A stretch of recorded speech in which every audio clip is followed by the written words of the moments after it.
Hello विद्यार्थियों, नमस्कार। मैं N R Sutar, lecturer in botany, Gayatri college Sanchore, Jalore, Rajasthan. आपका स्वागत है एक बार पुनः गायत्री कॉलेज सांचौर, डिस्ट्रिक्ट जालोर, राजस्थान के इस यूट्यूब चैनल पर।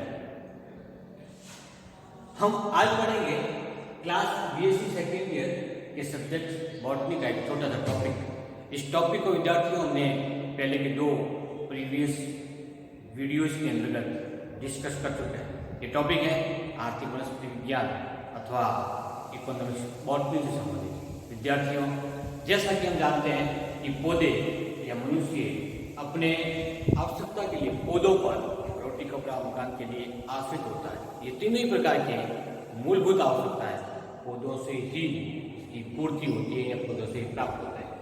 इसीलिए इन पौधों के आर्थिक दृष्टि से या आर्थिक रूप से महत्वपूर्ण होने के कारण इसको आर्थिक वनस्पति विज्ञान के अंतर्गत पढ़ा जाता है। हम प्रीवियस क्लास में स्टडी कर चुके हैं मक्का और राइस के बारे में। ये दोनों प्रकार के पादप खाद्य उत्पादन की दृष्टि से महत्वपूर्ण थे। उसका यूटिलाइजेशन कैसा होता है, वो कहाँ से उत्पन्न हुआ, पूरे विश्व में कैसे फैला, उसके लिए क्लाइमेटिक कंडीशन कैसे होती है कि अधिक से अधिक उत्पादकता मिले, उसकी बॉटनिकल कैरेक्टर क्या होता है, उसकी फार्मिंग कैसे की जाती है, यूजेज क्या है और उसके अंदर कौन से प्रकार के रोग लग सकते हैं और उनका उपचार क्या होता है। तो प्रोटेक्शन किसी क्रॉप्स का कैसे किया जाता है के बारे में हमने पढ़ा था। इसी संदर्भ में हम एक और नए टॉपिक के साथ में आपके सामने हाजिर हुए हैं जिसका नाम है शुगर कैन। विद्यार्थियों, हम जानते हैं कि शक्कर अथवा चीनी सबसे ज़्यादा जिस पादप से प्राप्त होती है वो या तो गन्ना है या है चुकंदर। तो उसमें से ही एक महत्वपूर्ण पादप के रूप में हम गन्ना के यूटिलाइजेशन, उसके बॉटनिकल कैरेक्टर और उसके सामान्य फार्मिंग के बारे में पढ़ेंगे। गन्ना जिसे कैन कहते हैं या सेकेरम कहते हैं, तो वर्नाक्युलर नाम इसका कैन है या गन्ना है। इस प्लांट का बॉटनिकल नाम सेकेरम ऑफिसिनेरम है। सेकेरम इसकी जीनस है, ऑफिसिनेरम इसकी स्पीशीज है। तो मुख्य रूप से सबसे ज़्यादा शर्करा और सुक्रोज इस स्पीशीज में पाई जाती है, इसलिए सामान्य रूप से इसी स्पीशीज को पढ़ा जाता है। इसकी फैमिली पोएसी या ग्रेमिनी है जो घास फूल है, अर्थात सेकेरम भी एक प्रकार की घास है। इस पादप का यूजफुल पार्ट है वो स्टेम है, तना, जिसके अंदर सुक्रोज की मात्रा सबसे अधिक होती है और इसी स्टेम से सुक्रोज प्राप्त करके इसकी चीनी बनाई जाती है और इसका उपयोग सबसे ज्यादा औद्योगिक प्रारूप में किया जाता है। इसलिए इस पादप को इंडस्ट्री अथवा औद्योगिक पादप के रूप में आर्थिक वनस्पति विज्ञान में पढ़ा जाता है। बात करते हैं हम कि गन्ने की उत्पत्ति कहां से हुई। तो विद्यार्थियों, इसका आंसर है न्यू गिनिया क्षेत्र से। इसी क्षेत्र से ये पादप दक्षिणी पूर्वी एशिया और इंडोनेशिया जैसे देशों के अंतर्गत धीरे धीरे फैलता गया। फैलने का मुख्य कारण किसी देश के द्वारा अन्य देश को दी गई गिफ्ट या उपहार अथवा विदेशी आक्रमणकारियों के द्वारा एक देश से दूसरे देश में इसका स्थानांतरण होता गया। अलेक्जेंडर के आक्रमण के समय जो लगभग 350 बीसी के आसपास का समय है, अलेक्जेंडर के आक्रमण के समय भारत के अंदर गन्ना एक प्रमुख फसल के रूप में इस देश में उगाई जाती थी। 15वीं और 16वीं शताब्दी के अंतर्गत पुर्तगालियों के द्वारा तथा स्पेनिश आक्रमण, उसके सौदागर और इस देश के अन्वेषकों के द्वारा इस पादप प्रजाति को विश्व के अन्य भागों में धीरे धीरे फैलाया गया। जैसे पुर्तगाल में स्पेनिश अन्वेषक या अन्वेषक अथवा खोज हेतु दूसरे देशों के अंदर भ्रमण करते थे, उस दौरान भी इन्होंने इस गन्ने का प्रसार सबसे अधिक किया। गन्ना विश्व के भारत के और राजस्थान जैसे क्षेत्र में कहाँ सबसे ज्यादा उगाया है। इसको नाम देता है गन्ना उत्पादक क्षेत्र के टॉपिक के अंतर्गत इसको पढ़ा जाता है। मूल रूप से उष्णकटिबंधीय क्षेत्र की एक फसल है जो कि भूमध्य रेखा के 30 डिग्री उत्तरी अक्षांश और 30 डिग्री दक्षिणी अक्षांश के मध्य का जो बेल्ट है उस बेल्ट में गन्ने का उत्पादन सबसे ज्यादा होता है। जैसे भारत, क्यूबा, ब्राजील, फिलीपींस, हवाई क्षेत्र, Java, Mexico, West Indies, Australia, America और चाइना ये कुछ प्रमुख देश हैं जहां पर गन्ने का उत्पादन सबसे ज्यादा होता है। निर्यातक देशों की बात करते हैं, भारत, क्यूबा, ब्राजील और चीन सबसे ज्यादा गन्ने का निर्यात करते हैं अथवा गन्ने से निर्मित होने वाले उत्पादों का निर्यात।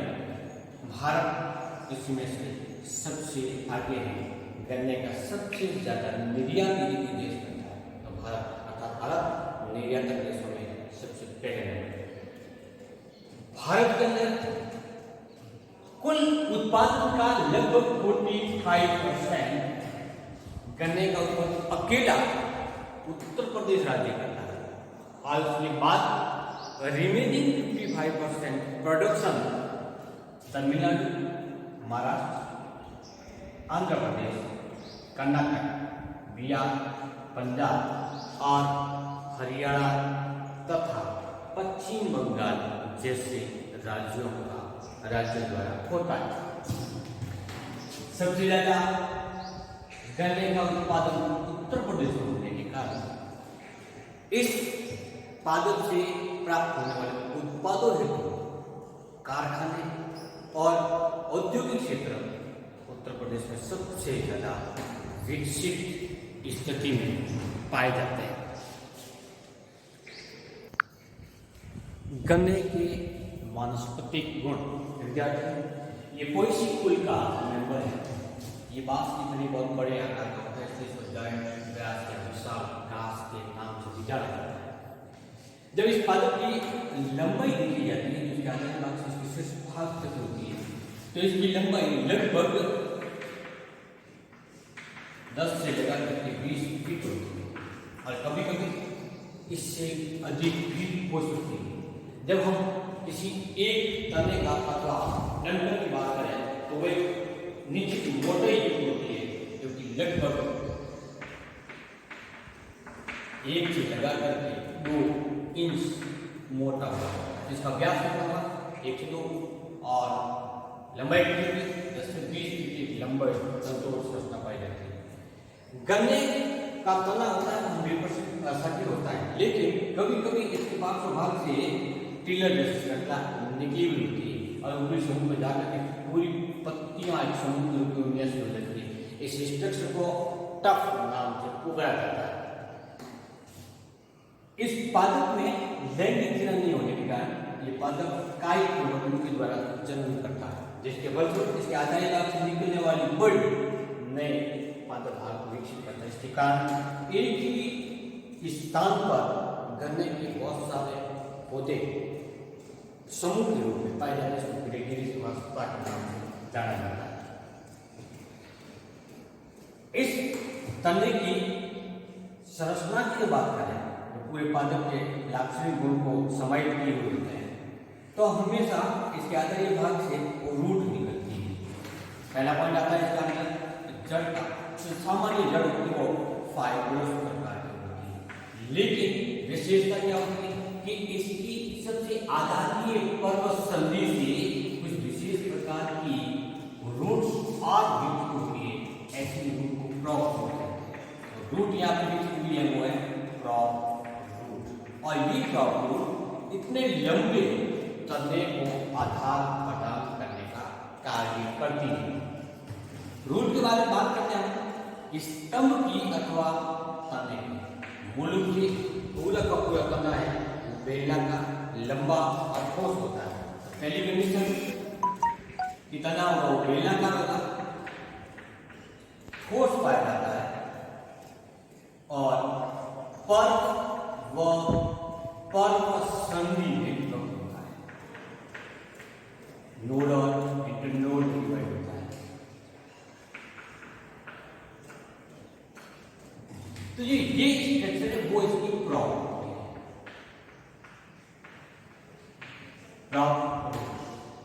ये जो लंबा भाग है वो इसमें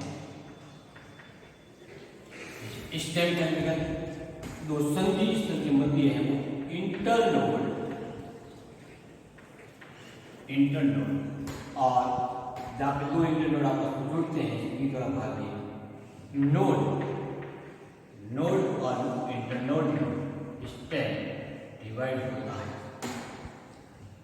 इंटरनोड की विशेषता है जो केवल गणना के अंतर्गत पाई जाती है। ये इंटरनोड आधारीय भाग में और तने के शीर्ष भाग में इंटरनोड की लंबाई कम होती है, जबकि इसके मध्य भाग में स्थित इंटरनोड की लंबाई अधिक होती है। जबकि मक्का के अंदर थोड़ा सा भिन्न है। आधारीय भाग के इंटरनोड होते हैं वो छोटे होते हैं, तो शीर्ष भाग के होते हैं वैसे वैसे इंटरनोड की लंबाई बढ़ती जाती है। तो यहाँ पर आधारीय और शीर्ष भाग के इंटरनोड छोटे होते हैं, लंबाई में कम होते हैं, जो मध्य वाला भाग होता है वो लंबाई में अधिक। हम नोड की बात करें तो नोड भी इसमें कैरेक्टरिस्टिक होता है। इस नोड के अंतर्गत यहाँ पर मेरिस्टेमेटिक जोन पाया जाता है। मेरिस्टेमेटिक का मतलब हुआ विद्युतिक उत्तकीय क्षेत्र पाया जाता है। इस पादप की ग्रोथ इस विद्युतिक क्षेत्र में वृद्धि होने के फलस्वरूप होती है। अर्थात यहाँ जो बढ़ रहा है पादप की लंबाई बढ़ती है वो इंटरनोड की संख्या के अनुपात में इंटरनोड की लंबाई में वृद्धि अधिक होने से पादप की वृद्धि लगातार होती रहती है।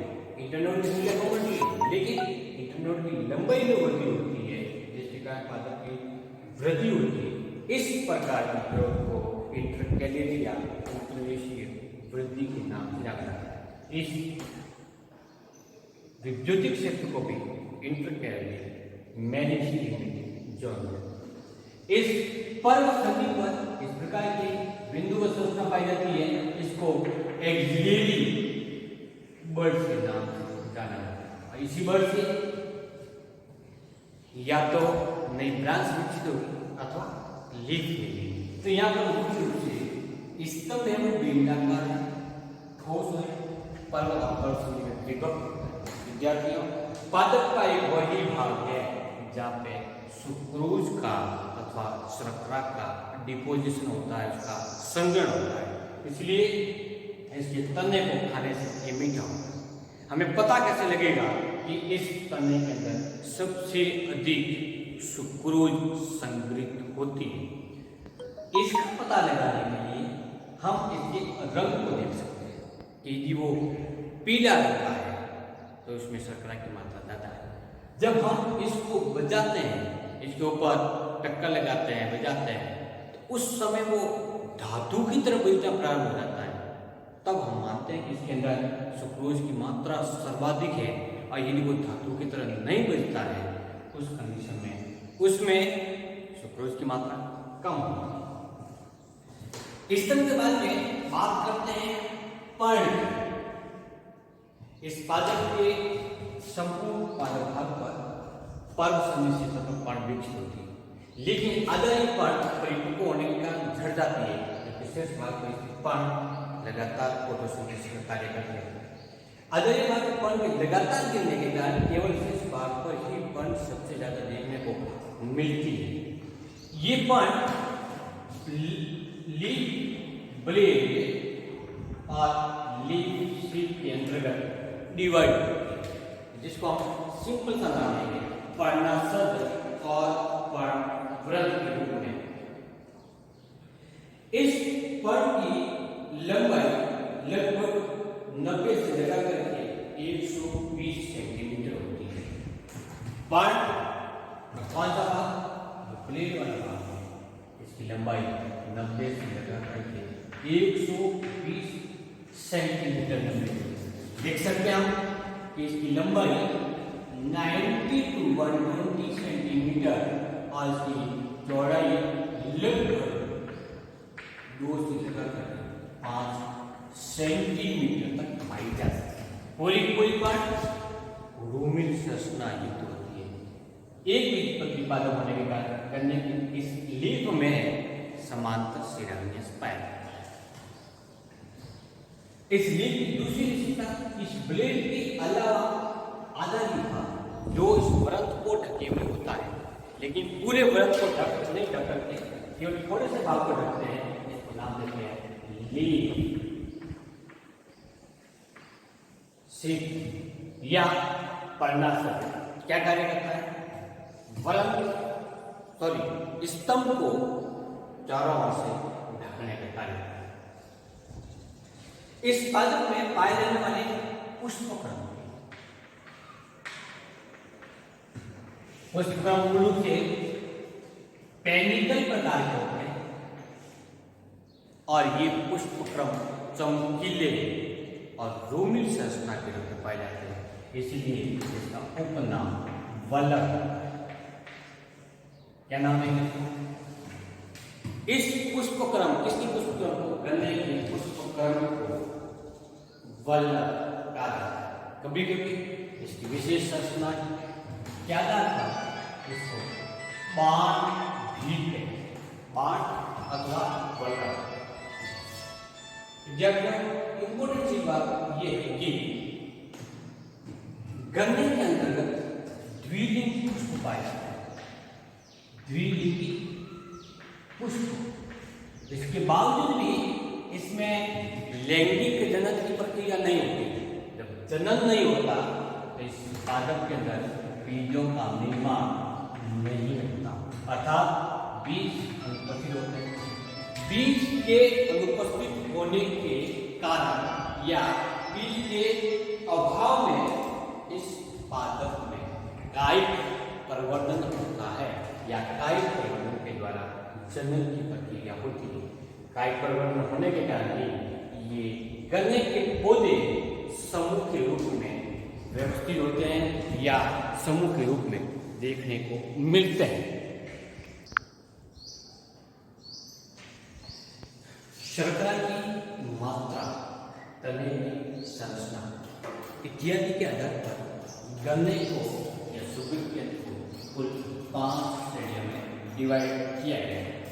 पहला है सैकेरम ऑफिसिनेरम, जो सबसे अधिक मात्रा में सुक्रोज युक्त होने के कारण सुक्रोज के उत्पादन की दृष्टि से ये सबसे अधिक महत्वपूर्ण प्रजाति है। इसे नोबल केन के नाम से भी जाना जाता है। इस पादप के स्तंभ नरम होते हैं पर लंबे होते हैं, लेकिन इसमें रेशों की संख्या या फाइबर्स कम मात्रा में पाया जाता है। इसमें कुल क्रोमोसोम की संख्या लगभग 12 होती है। इसमें किसी भी प्रकार की प्रतिरोधकता नहीं पाई जाती, इसलिए रोगों से सबसे ज्यादा प्रभावित होता है। दूसरी प्रजाति जिसको हम सैकेरम साइनेंसिस कहते हैं, सामान्य नाम इसका चाइनीज कैन है। तना इसका कठोर होता है। क्रोमोसोम की संख्या 16 से लेकर 118 तक पाई जाती है। शर्करा की मात्रा इसमें कम पाई जाती है, लेकिन ये लोगों के प्रति प्रतिरोधकता प्रदर्शित करता है। तीसरी प्रजाति जो इंडियन कैन के नाम से जानी जाती है, सैकेरम बारहवीं, तना कठोर होता है, लेकिन इस पादप के इंटरनोबल नोबल के तुलना में छोटे होते हैं। क्रोमोसोम की संख्या 33 से लेकर 124 तक पाई जाती है। सामान्य मात्रा में सुक्रोज का संग्रहण होता है या सुक्रोज पाई जाती है, लेकिन रोगों के प्रति प्रतिरोधकता प्रदर्शित करता है। चौथा जो टाइप है वो है सैकेरम स्पॉटेडियम।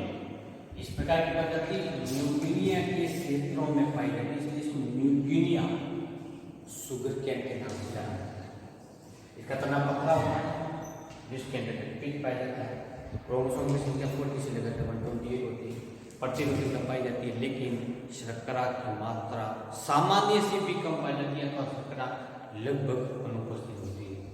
इसलिए उत्पादन की दृष्टि से इस प्रकार के शुगर कैन का कोई विशेष महत्व नहीं होता। पांचवा जो टाइप है उसका नाम देते हैं सैकेरम रोबस्टम, जो कि न्यूगिनिया के जंगली क्षेत्र में पाया जाता है। इसका तना मोटा होता है, शर्करा की मात्रा या सुक्रोज की मात्रा इसमें अत्यधिक कम होती है। इसमें क्रोमोसोम लगातार 194। तो इस प्रकार से विद्यार्थी कुल 5 प्रकार के शुगर केन के टाइप है। इसमें से सबसे ज्यादा इम्पोर्टेंट है वह सैकेरम ऑक्सीजनम, क्योंकि इसमें सुक्रोज की मात्रा या शर्करा की मात्रा सबसे अधिक मात्रा पाई जाती है।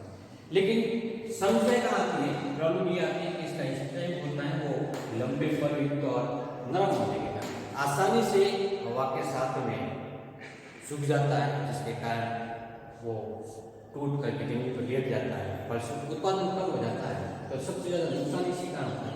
इसलिए वर्तमान में इस पादप का संकरण गन्ने की दूसरी प्रजातियों के साथ में करवा करके नई संकरित स्पीशीज प्राप्त की गई है। इस प्रकार से विद्यार्थियों आज हमने इस टॉपिक में डिस्कस किया शुगर केन के बारे में, या कैन जिसको हम गन्ना कहते हैं। तो गन्ना कितने प्रकार का होता है, गन्ने के वानस्पतिक लक्षण क्या होते हैं इत्यादि बताएं। अगली वीडियो में, अगले लेक्चर में हम गन्ने के सेकेंड पार्ट का डिस्कस करेंगे, जिसमें इसमें फार्मिंग कैसे की जाती है, गन्ने के तने से शर्करा अथवा शक्कर कैसे बनाई जाती है और उसका अन्य उपयोग क्या होता है, इसी प्रकार से। Thank you.